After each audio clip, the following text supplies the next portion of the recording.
talking about big Ange Postecoglou. John Cross saying Postecoglou's immediate future is secure, but he now faces a decisive week in the club's season with 2 crucial fixtures forthcoming as the club look to remain on track in Europe and kickstart a revival in the league. Sammy Mockbell says, how the players view Postecoglou differs depending on who you talk to. Some still swear by their boss, others are less convinced. Certain players have privately complained about the demands of training and the schedule. The club's injury list does not ease some players' concerns that the output needs reducing. And he also goes on to talk about potential other bosses as well that Spurs could be looking to get, and he's talking about Johan Lang being a big admirer of Thomas Frank, and Marco Silva would be a candidate for Spurs if Spurs were to go and make that managerial change. But he does say that Postecoglou's job is safe for now. But a lot of people across social media and journalists are saying that, you know, this is a very decisive week for Ange, and if he does go and lose to the likes of Hoffenheim and Leicester, then Spurs could push the button.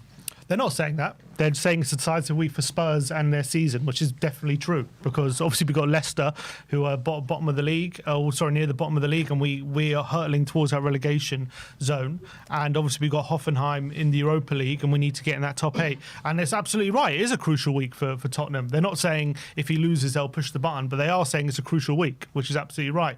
Now, that what you're reading about the players, not a total surprise at this point. Obviously, it's very worrying signs if you're Ange Postecoglou, because usually we see, as you said, as we've all seen with previous managers, is this something being fed by people inside in terms of a precursor for potentially sacking Ange? Because we've seen that many a time when players start to complain and there's a bit of disgruntlement there. Then all of a sudden things can spiral quite quickly, and we've seen that story before many a time. We saw it at Poch. They complained about there being overworked and double sessions. We've seen it with Mourinho. They said there wasn't enough kind of training stuff. With Conte, they complained about a really bad atmosphere around the training ground. The reality is, with the results that they are, and continually losing games and the position we are in the league, I'm not surprised that there's grumblings at the moment, and I'm not surprised that these are professional footballers who believe they should be battling near the top of the league. Of course, Maddison didn't come here to be 15th. You know, people like Decky has gone out with great mentality. He's obviously not happy being in the position that we're in. I'm sure none of the players are. So when we keep losing games, they're not going to think they're at fault, I think, a lot of the time. So there will be complaints. Obviously, it still says he's retained support of some other players as well, but it doesn't surprise me that the players, with the form that we're in, they're starting to point fingers at things, and that's not a shock, to be honest. In terms of they're complaining about the schedule, is it the training schedule they're saying, or is it the game schedule? Because the game schedule, obviously, we can't do anything about that. In terms of training, from what I understand, I watched a video from Ali Gold yesterday, and the training schedule is pretty much like, because we're playing every 3 days, we don't have as much time on the training ground as we would like, and we actually are spending a lot of time at this current moment just doing a lot of rest, because we're losing so many players. We just need to get as much rest in these players as possible so as to keep them fit for the weekend. That's what Ali Gold is saying. I don't know if that's true. It's both. I think it's both that they're complaining about. They're complaining about, well, what Sammy Mockbell says is that they're complaining about the training demands and the schedule. So it's training and the schedule fixture list. Right. So obviously we can't do anything about the game fixtures. In terms of the training demands, I'm just going off what Ali Gold said, and when he was talking about it on his video 2 days ago. He's saying at the moment the training isn't as kind of intense as it was at the beginning of the season, because it can't be, because we've got all these injuries, and we need to keep these players. We need to give as much rest to these players as possible. That's what he's saying. This is obviously before this article. That might be in this very moment in time, but they might be alluding to just in general what the training's like, and Ange Postecoglou. And I've heard that a usual training session for Ange Postecoglou is a lot of sprints, and he works the players very hard, which you would assume that any manager would work the players really hard in training, but maybe a lot of sprints in training could be a factor in hamstring injuries. Potentially. I don't know how much compared to other teams we do. Obviously, we want to be the most intense team in the league. We want to overwhelm teams physically, and of course, at the moment, we have a lot of injuries, and it's very, very tough to do that. And in fact, the players that are, we're trying to keep fit and we're trying to keep playing a similar way. I mean, I do think there's been some adjustments in recent weeks because there just simply have to be. But obviously, that is when you kind of commit to that way of playing and you commit to trying to be the hardest runners in the league.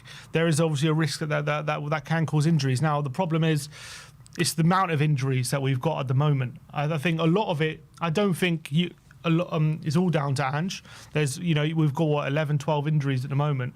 You could probably say half are just down to luck in terms of when you look at the injuries. But there are a significant amount of muscle injuries, and that can't be ignored.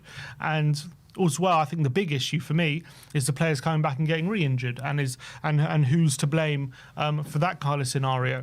As I've said, I'm sure Ange takes responsibility.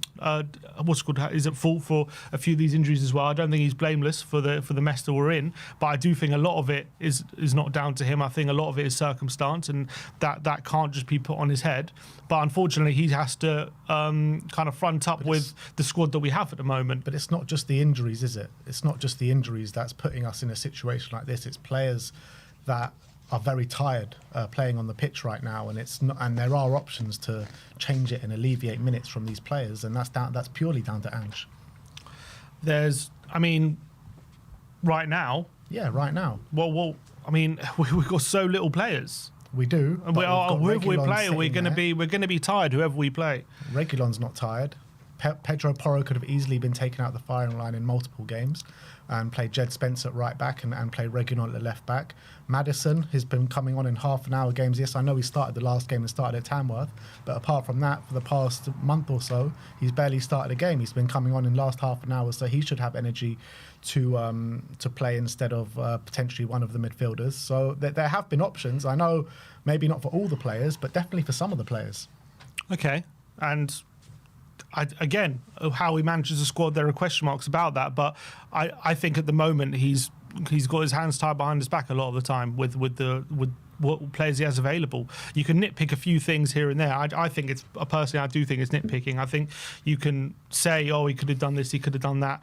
I'm not there in training. I don't know why he decides that's the best course of action for some things. He could have played Reguilon, he could have done this. He could, Matt. He's trying to give. I think we've said before with Maddison that. He's picked up injuries before. Maybe he's trying to manage that situation, and maybe that's why he's been resting a few games. We know that Brennan's now picked up an injury. Is that why he's kind of not wanting to always put him in the team, and that's why he's come out? But now he's picked up an injury. I think there are obviously big question marks at the moment with what's happening at this club. I think obviously the players are going to be frustrated, and they're going to be not happy with the situation. They're playing a lot of minutes. They're asked to play quite an intense system. We're picking injuries up left, right and centre. The squad is dwindling. It seems to be week by week, and the remaining players are having to carry the can. And that's maybe why we're hearing these things. The problem is the more we lose games, you don't get support for losing games. You need to get wins on the board, and the only thing that changes it is results. And that's the only thing that changes the mood, and that's the only thing that changes how players feel and how fans feel. You're not going to get more support from fans and players even with each loss. That's the truth. So the more you lose games, or whatever the circumstance, there's going to be people turning 100%, and that's probably what we're seeing at the moment. So the guy needs results, whatever the situation. But Ange needs to do all he can to help the players on the pitch, and he's not doing that right now. And that's. It's clear to see, you can say all you want about not being there in training or not, but you can see on the pitch the players that are struggling clearly week in, week out. And yes, maybe some of them can't get rest, and some of them are not able to get rest because of the state of the squad right now, but some of them are. So it baffles me. I've said it time and time again over the last couple of weeks. It baffles me how some of these players are not playing more than they are, because there are options. We do have some options, albeit limited options, but there are options. Yeah, again, he could have played Reguilon, but he doesn't play him. He decides not. Obviously, Spence is playing a left back every game at the moment. Porro's being asked to play a lot of football at the moment. Porro's played the most minutes out of everyone in the squad this season, right? And we know he has to play on Thursday. So what sense was it to not play Reguilon on Sunday? Was there any sense to that whatsoever? He thought it was the best chance of getting a result. Yeah, but what sense is that? Like, how can you compute that in your mind, saying Porro is knackered? He's getting, he's getting caught out of position, maybe due to the tactics, and also because he's looking knackered. But you've got Reguilon sitting there, and not having any minutes whatsoever. He's here. He's getting paid wages. Put him on the pitch. It's not rocket science. Yeah, you can criticise him for that if you want. That's fine. But I think for the majority of the situations, he is completely hamstrung right now. And I think it's because of the situation we're in.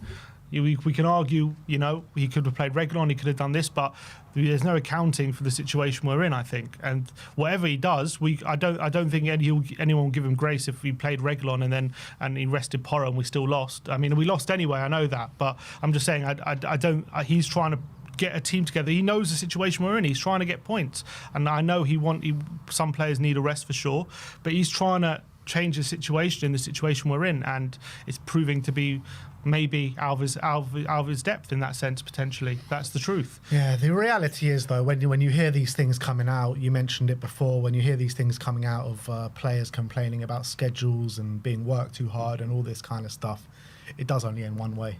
That's the reality. Usually, yeah. That's a worrying sign for Ange that when you start hearing these things, because especially at this club, we've heard these things before, and usually it only heads in one direction. So, if we'll have to wait and see. Obviously, the club, the messages they're putting out are still the same thing, but it is definitely a big week in our season because we can't be losing to Leicester on top of and Hoffenheim is on top of what we had. But the reality is, we just keep losing more and more players. So, I mean, I feel like how can I expect us to keep turning around our fortunes when the situation, which I've been complaining about being why we're in the situation we are, is only getting worse, not getting better. So how can I expect us to get results? But the truth is, we do need to get these results. We can't use these excuses because we just need to get the results. We just have to. So it's a big week. He needs to turn it around. And it's not great to hear these things, 100%. It's not great. And I understand it. It's not a shock to me why we're hearing these grumblings, because we're losing every week. We're down in 15th, and the players are not going to be happy with that situation. And these are players, a lot of them with big egos, and I'm sure they're looking at someone to blame. And maybe they're starting to look at the manager, or maybe they have been already, but I don't know. But maybe they're looking at the manager thinking, it's not my fault we're losing every week. It must be his, and that's what some of the players are probably grumbling about. But it's also, he does say some of the players do still swear by the manager, so it's not all the players. At least. I do think, like with every managerial situation, Conte, Jose, Poch, maybe even Nuno to a certain extent. I mean, there was always going to be maybe a faction of the dressing room that would have stood by them. You know what I mean? Like, it's never unanimous. Yeah, but it doesn't sound like it's unanimous against Ange. That's what I'm saying. It's never unanimous. Right. But look, the reality is, the more you lose, the more you're going to lose the players. That's the truth. Look, that is the truth. There's no denying that. It's always happened in football. He hasn't got help. Regardless of the situation. He hasn't got help from anyone. He hasn't got help from anyone, Ange Postecoglou. You know, Levy and the board people keep saying, the board and Levy are saying they want to back him, they're trying to find signings. But we're sitting here 21st of January and he's had no help whatsoever. And the squad is getting smaller and smaller and smaller. That is the reality. But on the other side of that, Ange has done himself no favours as well. So I think it's just a complete shit show with everyone involved. Agreed. But I honestly think any manager, you can nitpick his selections, all these things, but I think any manager would struggle in this circumstance. That's the truth. Let's get on to this injury news. Quite interesting injury news. First of all, Tom Barkley said Radu Dragusin had 4 stitches after Calvert-Lewin elbow to the head against Everton, but should be okay for Hoffenheim. So that's a slight positive. Gary Jacobs says that the hope at Tottenham is Dominic Solanke will be fit to face Liverpool for the second leg of the Carabao Cup semi-final. And potentially we might have heard some news that he might even be back before then, but nothing confirmed there. But that is unbelievable news if Solanke is back for that semi-final, because we all thought it could be 6 weeks minimum. Definitely. So the fact that it's not as bad as first feared is really, really good. We know how important he is. As well, the fact that Richarlison came back, we're not sure if he's ready to start games yet, but the fact that he came back and has hit the ground running kind of immediately, he's looking as good as he was, maybe last season, got his goal as well. I think that's really great news. So The problem is, will he be in charge of Ange for that semi-final? We'll have to wait and see at this point. That's maybe up for debate, but obviously we're going to need Solanke for that semi-final. We know how important he is to our team. So hopefully for the next few games, if Richarlison could just carry the can for a few games and then wait for Solanke to come back. But we didn't need every kind of player we can at the moment. That's the reality. But it could be a bit of a shot on the arm if we can have Solanke and maybe even Romero and Van der Ven for that semi-final. And that is very good news, because if he's out for 6 weeks, even going to be out for the next few games is bad, but if it was going to be 6 weeks, I think there's a little chance Ange would have been here by the time he's back, to be honest. Yeah. So I think it's great news. And in terms of other injury news that we've heard is that Bentancur should be back and available for selection for Thursday night, so that's a massive positive. Yeah, the protocols are over. So yeah. Brennan Johnson, Timo Werner seem to have a similar time frame as Wilson Odobert, who's expected back early to mid of February, so about just under a month until they're back. And Romero and Van der Ven both should be closing in on their returns, hopefully in the next week to 10 days. So how many games? Well, who do we play in between? So you were saying after the Elfsborg game? Is that what we're saying for Van der Ven and Romero? So let me just get up the fixtures. Because in that time, because that's the next 3 games. Yeah, it's just a question: do they come straight back into the team, like straight away when they're back? We don't know. We haven't seen them in training. I'm just saying, if they're going to be back in training. The dates are supposed to be for Elfsborg, and potentially maybe back for the Brentford game. What's the one? And then after Brentford is Liverpool. Yeah, Brentford's just a few days before Liverpool, so maybe they only just come back for the Liverpool game. It's going to be difficult. It's going to be difficult because we did that last time, and if either of them pick up an injury once they're back in that game, people are going to accuse Ange of rushing him back again. If there's any sort of thinking in the mind of Ange Postecoglou or the medical staff or anyone that they're a slight risk going into the game, don't play them. Just don't play them. Like, there's no need.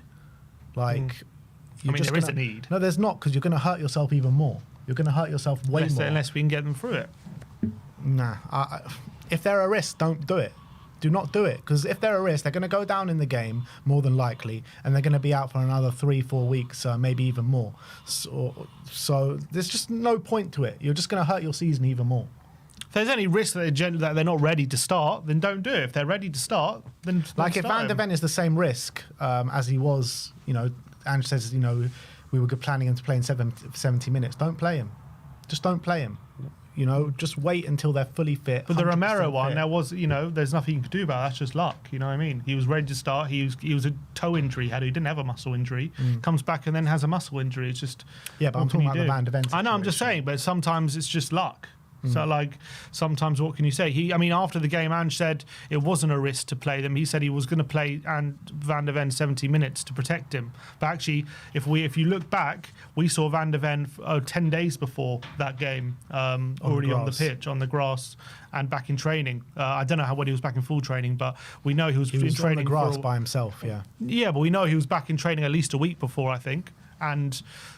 he was going to play him 70 minutes to protect him, not because he thought he might get injured. He never said if we play him more than 70 minutes he might get injured, but he wanted to be careful with him. But then Romero obviously went down, and then Dragusin came in all these different circumstances. But he ended up getting injured, and that was a problem. Obviously, he'll get criticised for that, and that's fair enough because that he said what he said. But... yeah, hopefully they come back in this game and they're going to be 100% ready, but it's going to be touch and go. And the fact that it's going to be touch and go, I think it's kind of a difficult situation for Ange. What does he do? Because if they're ready, but it's going to be difficult to be 100% ready for that game. It's going to be very difficult. Well, if you're not 100% ready, you shouldn't play. That's what I think. Because you're not even going to be at your best, I don't think, if you're not 100% ready as well. So you need to be 100% ready if you're going to play, especially against a Liverpool team that's going to put you under a lot of pressure as well. Those hamstrings are going to be put into big use against Liverpool. So if you're not 100% ready, I know it's a massive game, and I know obviously we don't have the options right now. And if Van der Ven and Romero don't play, you're looking at Ben Davies and Archie Gray, or Ben Davies and Dragusin, or Dragusin and Gray. I would just prefer to leave Van der Ven out the firing line so we can prolong his season pretty much. I don't even think we can sign a centre-back in that time. because I think because they didn't play in the first leg, they can't play in the second for leg. the second leg now. So we can't even sign one. I mean, obviously you don't want to sign a player for one game. In terms of the wingers, it's just the way our season is. Like with the defenders, they're all coming back in a clump, and now the wingers, it seems, are all going to come back in a clump. Yeah. They're going out in a clump. But this happened last season as well. Like we got all those left winger injuries all in the same week, didn't we? Like Manor went down. I think Son went down. Perisic went down. I don't think Son had an injury last season, did he? Did he not? I thought he went away. He went away. Yeah. So, I mean... I was actually looking back at our injury problems last season. There was only one hamstring injury. All the others were not muscle injuries. Was it Van de Ven? Yeah, that was the only hamstring one. He got twice. He got 2 hamstring injuries last season. Yeah, he got but the second one was like he was missed a week or something. It wasn't serious. But the other one, obviously, he tore it. That was bad. But all the others were like, there were ankle injuries. I think Perisic did his ACL. And the other injuries were for Richarlison, Solomon, and Lo Celso, who have all been injury-prone players throughout their careers. So Van de Ven, though, has had 4 hamstring injuries since joining Spurs. He only had 1 prior to joining Spurs. Yeah. Albeit I heard it was a very bad one. Yeah. It was a very bad one, but that's what I'm saying. He's only had 1 prior to joining Spurs. And then but once 4. you have a significant one, you can redo it. That's what they say. We're desperate. We're desperate for a left centre-back that's on a similar level to Van de Ven that we can really reduce his load. Desperate. Let's talk about the January transfer window now. Sammy Mokbel with the most weirdest update I've heard in literally, I don't know what this update's about. He goes, Tottenham's desire to sign a forward has been complicated by the injuries, wait for it, to Bukayo Saka and Gabriel Jesus at Arsenal. So not Tottenham injuries, it's complicated by injuries to Arsenal. The Gunners, who were expecting to enter the market for a new attacker, are now seeking, and were not expecting to enter the market for a new attacker, are now seeking one, and that causes difficulties for Tottenham. In what the hell is that about? Why does our transfer business rely on what Arsenal are doing? Sounds like total guff. Come on, that can't be a serious update. That can't be. What's he talking about? They haven't even signed anyone. What's he on about? It's not like they've taken our targets off us. They haven't signed anyone. Only a journalist will talk about Tottenham in this light. Only Tottenham can be talked about in this light. They're challenging at the top of the league. What? They're not. If they're like, we're probably not even looking at the same players. I think it's absolutely balmy. Yes, that must be a troll. That can't be a serious suggestion that the Tottenham's transfer business is complicated. I mean, are they looking at a left back as well? Is that complicated by Arsenal? I mean, it's ridiculous. No, it's talking about forward signings. That's ridiculous. It's ridiculous. I mean, and you look at the forwards that Arsenal are going for at the moment, and like, if you believe the press, like Cunha and Sesko. I mean, they're not even players that I suppose will even enter conversations for with the prices that they're going to be going for. We're not going to be in the same pool as Arsenal. We're in completely different moments at the moment. There's no chance that we're going to be competing for the same forwards as Arsenal are competing for. So are we saying that we should be disappointed that Saka picked up an injury because it's complicated our transfer business? Is that what he's suggesting? I mean, it's absolutely nuts that he's suggesting that our transfer business is dictated by other clubs' injury status. It's balmy, actually. Absolutely balmy. You can see it in the Tottenham boardroom, right? Being like, what kind of excuses can we cook up that Spurs are not going to sign someone in this January transfer window? You know what? Arsenal are looking for a forward, and we can't compete with Arsenal in this January transfer window. So I don't think a deal. We tried so hard to get a deal over the line, guys, but Arsenal are just snapping up everyone left, right, and centre. We just can't get anyone over the line, guys. I'm hearing it's further complicated because Bournemouth now have 2 strikers injured. You know what I mean? It's further complicated. Bullshit. Brighton now have some injuries, so it's even further complicated. There's so many complications. We got injuries, guys. Just get some bloody signings and stop using stupid excuses. That's the worst excuse I've ever heard in my life about why we can't get a signing through the door. Because Arsenal have injuries. And by the way, they haven't signed anyone. So I don't know what kind of excuse that is. It's ridiculous. Yeah. So what, if we come away at the end of this window having signed, both of us having signed no one, what excuses are, well, Arsenal had injuries? What excuse is that? Gary Jacobs says that the Tottenham board appreciate that Ange Postecoglou has been dealing with an injury crisis and want to help him before the January window closes and are looking to sign a centre-back. I mean... They wanted so much. They're so desperate. They're trying desperately to really help Ange Postecoglou alleviate this injury crisis that he's going. They're trying so hard. Oh my God, how hard they're trying. Blood, sweat and tears are going into this transfer search. Couldn't have tried harder. Literally sitting here 21st of January, you know, you don't understand the amount of players that we're trying to bring in. You don't understand. They make us so proud. So proud. I wouldn't be surprised if late in the window we do get 1 or 2 signings, but honestly, it's going to be too little too late by then. It's going to be too little too late. We should have got them early. They need time to integrate into the team. They need time to get used to how we play, all these different things. You know, if we do get, let's say we get a couple of signings or even a signing before the end of the window, it kind of, that the game on Sunday will be symptomatic of our transfer window. It will be a perfect comparison. Complete shit show for most of the game, and then you get 2 late goals to look like you're getting back in it, but it's too little too late. That would be exactly the same as our transfer window, basically the game on Sunday. I mean, if we get a signing on deadline day, the damage has already been done. We might be out of everything by then. And, you know, if we get a signing on deadline day, is it going to make that much difference for that Carabao Cup semi-final? You know, if you basically getting a player 3 days before. I know Kinski made his debut a couple of days before, but it's not enough. It's nowhere near enough. And to be fair, the fact that we got no signings, the damage might already be done already. But we're just so desperate to try and help this situation that we still need to keep pushing for more signings. But the problem is, with each day, it's getting worse and worse, this situation. Yeah. All right, let's talk about Kuti Romero. Sammy Motbell talks about him, and he says Romero is set to be the target for Spanish clubs next summer and is believed to be open to leaving the club.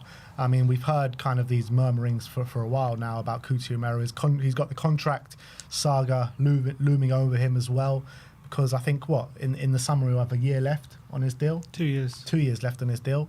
That's right. So, I mean, where do you think Romero stands with everything? He's obviously watching what's going on at Tottenham right now.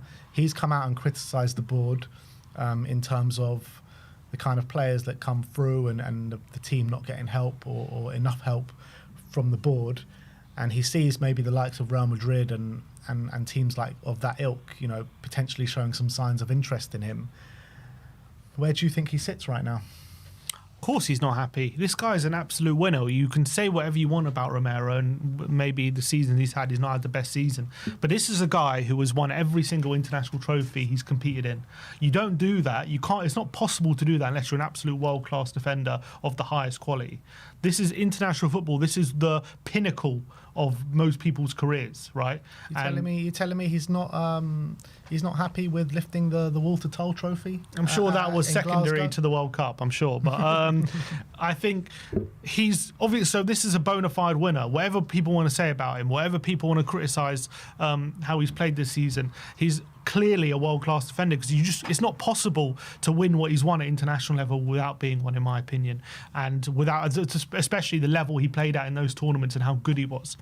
Now, obviously, maybe the fact that those tournaments are like, you know, a month long, and maybe consistency over a season is a bit more of a problem for him. But I think it's clear to see you put him in a team who functions well. He can clearly do an unbelievable job, and he's an unbelievable defender who's got an unbelievable winning mentality. So clearly he's looking at the situation, and I don't think when he signed for Tottenham, you know, he signed, obviously when he signed for Tottenham it was under Nuno, but he didn't, when Conte came in, I know he wasn't happy with Conte in the end, but when Conte came in, he probably thought, okay, world-class coach, and this is a team that could really maybe challenge for things. But there was rumours that he didn't like Conte. I'm saying by the end, I think he didn't like Conte. I think in his first 6 months, he was pretty good under him, but then again, similar to beginning of this season, he was starting to falter. But I do think that kind of winning mentality, he would have resonated with him. Maybe not the style of play so much. And I think that kind of, especially once he's won like all these international trophies, he wants to be a team competing at the top and win it and looking to win things. And he believes he's that kind of quality player. And now we've started this rebuild under Ange. And I think last season, you know, he was probably saying, okay, well, you know, we've gone in a new direction under Ange. I like the football, and let's build on it. And he's probably looked at what happened in the summer and the direction we're going in, and he's clearly not happy with it. And maybe I'm not saying he's downing tools, but in terms of keeping up his standards and psychologically being at his absolute best, I think he's struggled with that. I think that's clear to see this season. He hasn't been at his best this season, even when he's been 100% fit. He's been injured now for 6 weeks, and we've absolutely fallen off a cliff since he's been out of the team and since he's been injured. And I'm sure he's not happy with the situation. I'm sure he's looking at this and thinking, if I get an offer from one of the top clubs, I'm going to go, because I don't want to be this football club where they don't take winning seriously. I wouldn't be surprised for 1 second that that would be his thinking.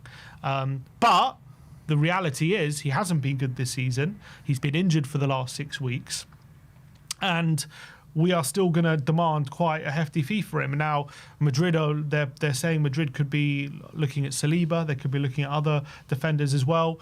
I think, as I said this at the beginning of the season, you need to be at the top of your game. You're kind of only as good as your last season sometimes, and you have to be at the top of your game if you want these big clubs to pay big money for you. And unless Tottenham are going to accept a reduced fee potentially, I don't know if these top clubs are going to come in for him necessarily at the end of the season, unless he has a really good second half of the season. Unless he comes back and plays really well. If he comes back and plays like he did at the beginning of the season, I don't know if teams will put up the big money for him, in my opinion. I'm not sure.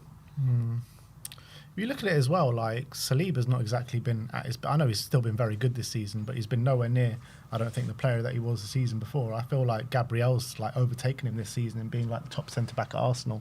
I think like when they are making mistakes at the back line, it comes from Saliba. And Romero as well. Like a lot of goals that we conceded in the early stage of the season came from him. So, I mean... I wouldn't say the situations are similar. No, I agree, but I look at Romero and the way other teams will look at Romero and just look at what he's done in his career and how pivotal he is for that Argentina side and the trophies that he's won and the winning mentality that he does have. I think the only team that could probably afford him would be Real Madrid. I don't see any other team actually going for him, and they've got a choice to make, whether it be go for Saliba or Saliba, Romero, or even go for someone even cheaper, like a more an up and coming player. So I kind of do agree to a certain extent. I don't see a way that Romero gets out this summer. I feel like the only way unless Romero he has an goes, unbelievable second half of the season, then maybe convince teams. Even then, I don't think so. I think like if you're convinced by Romero, I don't think the first half of the season is going to unconvince you about him. No, my point is, that's my point. My point is if he continues to play like this in the second half of the season, I think that's when people will start to really question.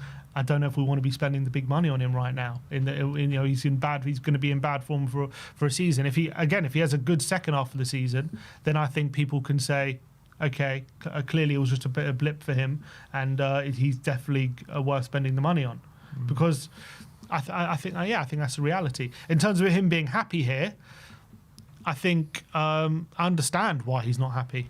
He would hate the fact that we're in this situation, and the only way that he would maybe that would alleviate is maybe if we win something like Europa League or something, and he's a big part of that in the second half of the season, and then all of a sudden we're in the Champions League and he can, as much as he's not happy with maybe where we are in the league, that you can see something to build on. But I think right now, if I was him, I'd probably want out as well. I think teams know what Romero's about, and like one bad season is not going to change people's mind on him, I don't think. But it's not one bad season, because you've got to remember the second season under Conte, it wasn't great. But when he's in like a settled team, like he's I don't disagree with you. I'm just saying, when you're a big team wanting to get big money that Tottenham are probably going to ask for, you're gonna want his recent form to be top notch, and you want to buy a player coming into it in really good form. And Romero's the opposite of that at the moment in terms of the form he'll be coming into. As I say, if he comes back and does really well, I think that changes. But if he continues to play like he's been playing this season, I'm just saying I don't think he'll get the move he wants. It'll be interesting what Spurs' position are on it, because if he's refusing to sign a contract with 2 years left, they'll sell. Surely they'll try and push him out the club. Depends who's in for it. I don't think I'll push him out the club. I don't think I'll push him, but I think they'll obviously want to try and convince him to sign. And if that means him going into his last year of his contract, because you were saying push him out of the club, but who's putting in, if let's say Madrid aren't in for him and the only clubs are in for him. Take a bit less than maybe what they were expecting. Maybe. Obviously, there's a balancing act, because if he has, let's say he goes into his last year of his contract, he has an amazing year, then his value will still be quite good. You're still looking at least 50 million, in my opinion, probably at that 6 point. months to go? No, a year, I was saying. Oh, you mean have a good season next season? Let's say he kills it next season. Let's say he stays and kills it next season and has an amazing season. He's still got quite high value. I would say next season, this summer, if we want to sell him, you're looking at, probably 70 million or something like that. That's, depending. Again, it all depends. I think Tottenham would if big offers come and he doesn't want to be here, we'll sell. Yeah. I think so. Yeah. And that will be the right course of action, because if you don't want a player that doesn't want to be here, that's Correct. the reality. And if he doesn't want to be here, then we should sell this summer. But next up, we're going to talk about potential incoming in Tyler Dibling. Florian Plettenberg says half of Europe is chasing their 18-year-old super talent from Southampton. RB Leipzig are prepared to pay 30 million euros for the versatile winger. Southampton, however, demand much more, partly because Tottenham and other clubs from the Premier League are heavily involved in the race. Contract until 2027. The latest for the summer transfer at the latest, the summer transfer window, Dibling is one to watch. So they're saying he's going to be going from now until the summer out of Southampton. I would love to see Dibling at Spurs, but if we were to sign Dibling, it has to be alongside, more established players as well, because we can't just keep filling the squad with 18-year-olds. And also, a reportedly he's out for 6 weeks, injured. Yeah, he is, yeah. So it doesn't really help the situation we're in right now by signing him. We're still in that same situation. In fact, we're adding to it by signing another injured player. So, yes, I like him. Don't get me wrong. Actually impresses me whenever I watch him, to be honest, Tyler Dibling. He's a very broad-shouldered, very strong runner. He reminds me of, in terms of the way he runs, the way Gareth Bale used to run when he used to play for us. Like, he's got that kind of running style, very powerful runner, big strides. Obviously, he's 18. He's still got a lot of, in terms of quality-wise, I'm obviously not seeing the shooting technique I saw from Bale, but Bale didn't have that shooting technique maybe. Sorry, he did. He actually had good technique at 18. He was actually class at those free kicks. Do you remember when he first came? But to be fair, smashing them in the Championship. Yeah, to be fair, Dibling has scored a few goals, hasn't he? Maybe not the bangers that Bale used to score, but he has scored a few goals. So I really like him. I would love him at Tottenham. I think actually he's pretty perfect for us as well. I don't think it helps the situation right now, but I guess if we're signing him for the long term, great. But again, adding another 18-year-old who's injured for 6 weeks, I don't see that helping the immediate situation, which is what is urgent right now. What an unbelievable set of wingers, though, to have for the long-term future of the club, where you've got Dibling potentially on the right, Mikey Moore on the left. They could be Odegaard there as well. Odegaard, yeah. So I would love to see Dibling in the club. The deal that Spurs could potentially look to do is maybe sign him and loan him back for 6 months, or maybe do a signing basically saying that he comes in the summer. Yeah, don't get me wrong, I'd be delighted with that. I've got no problems with that, but it just doesn't help the immediate future. But yeah, I'm a massive fan of Dibling, and I think we'd do well to get him. How much do you reckon that Southampton will sell for? They're saying 30 million is way too small for a player like him, and I agree. You're probably talking about, 50 million? It's mad, isn't it? Yeah, you got Brennan. We paid similar 45 or 40 to 50 for Brennan, and that's what 50 million gets you these days. It's not even an established player. But yeah, you're probably looking at that kind of money, unless maybe they might reduce it a bit if we allow them to loan back. But I don't know. Probably you're looking at 45 million, I would say. I think that'd be a good deal to do. I think 45 million for someone like Dibling would be good, but that's a hefty, I'm sure when you look at our, say, budget for this window, I don't think it's going to be hundreds and hundreds of million, right? And if you say, okay, we're going to splash 45 million, that must be a hefty part of our budget for this window, if we have a budget, that is. Yeah, but it should come out the summer budget window if we're going to do a deal for Dibling. We need players that can come in and make a difference right now, if we're going to use the budget, whatever the budget is for a January transfer window.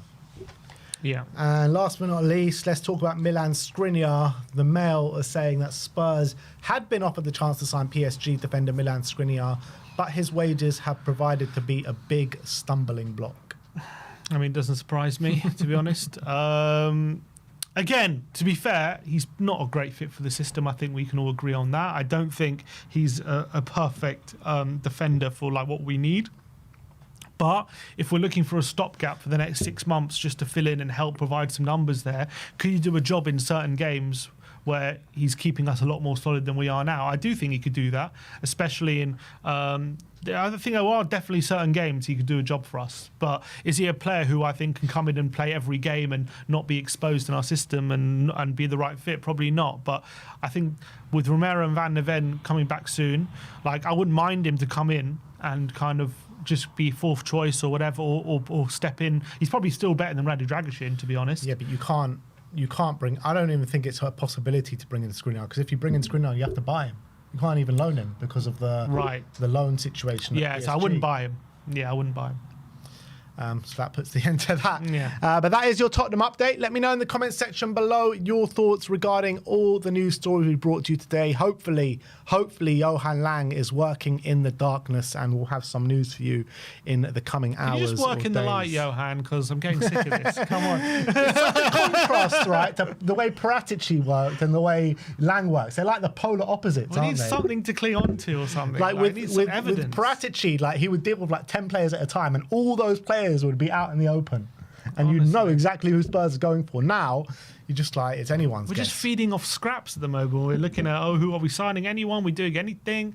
Like, come on, give me some sort of hope that we're actually in the market, because the days are ticking over and we're not hearing a peep from anything, and which I guess is by design, but it's not any less frustrating when you're a fan of the club knowing how desperate we are for signings. Yeah, but you know, as the days go by, the 21st of January now, days go by. I mean, you just get the feeling that nothing's going to happen. We're gonna be sitting here at the end of the window, no signings announced, and it'll be like, it was so quiet we didn't even announce them. It was so quiet that we didn't even hear that we signed these players. That's how quiet he's been working. Yeah. All right, well, let us know in the comment section below